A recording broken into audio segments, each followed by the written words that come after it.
Denmark ও ইউক্রেনের মধ্যকার আন্তর্জাতিক প্রীতি ম্যাচে হঠাৎ মাঠে লুটিয়ে পড়েন ডেনিশ মিডফিল্ডার ক্রিস্টিয়ানো এরিকসেন। এই ঘটনায় খেলা পরিত্যক্ত ঘোষণা করা হয়। তবে স্বস্তির খবর হলো বর্তমানে তিনি সচেতন অবস্থায় হাসপাতালে চিকিৎসাধীন আছেন এবং ধীরে ধীরে সুস্থ হয়ে উঠছেন।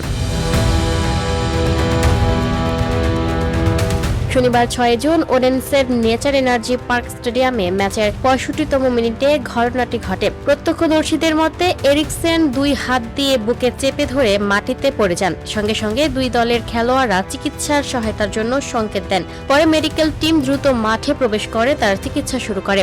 ঘটনাটি 2021 সালের ইউরো চ্যাম্পিয়নশিপের ভয়াবহ স্মৃতি ফিরিয়ে আনে। সেবার ফিনল্যান্ডের বিপক্ষে ম্যাচ চলাকালে হৃদরোগে আক্রান্ত হয়ে মাঠেই অচেতন হয়ে পড়েছিলেন এরিকসেন। জীবন রক্ষাকারী চিকিৎসার পর তার শরীরে ইমপ্লান্টেবল কার্ডিওভার্টার ডিফিব্রিলেটর বসানো হয়েছিল। তবে এবার পরিস্থিতি তুলনামূলকভাবে আশাব্যঞ্জক। ডেনমার্ক দলের চিকিৎসক মর্টেন বয়েসেন জানিয়েছেন, এরিকসেন খুব দ্রুত জ্ঞান ফিরে পান এবং নিজের পায়ে হেঁটে মাঠ ছাড়েন। তিনি বলেন, ক্রিস্টিয়ানো ভালো আছে। পেসমেকার স্বাভাবিকভাবে কাজ করছে। কিছু সময়ের জন্য তিনি অচেতন ছিলেন, কিন্তু দ্রুত সাড়া দেন। বর্তমানে হাসপাতালে তার আরও কিছু পরীক্ষা নিরীক্ষা চলছে। ডেনিশ ফুটবল ফেডারেশন জানিয়েছে, এরিকসেন সচেতন আছেন এবং সবার সঙ্গে কথা বলতে পারছেন। এমনকি তিনি সতীর্থ ও সমর্থকদের উদ্দেশ্যে নিজের শুভেচ্ছাও পাঠিয়েছেন।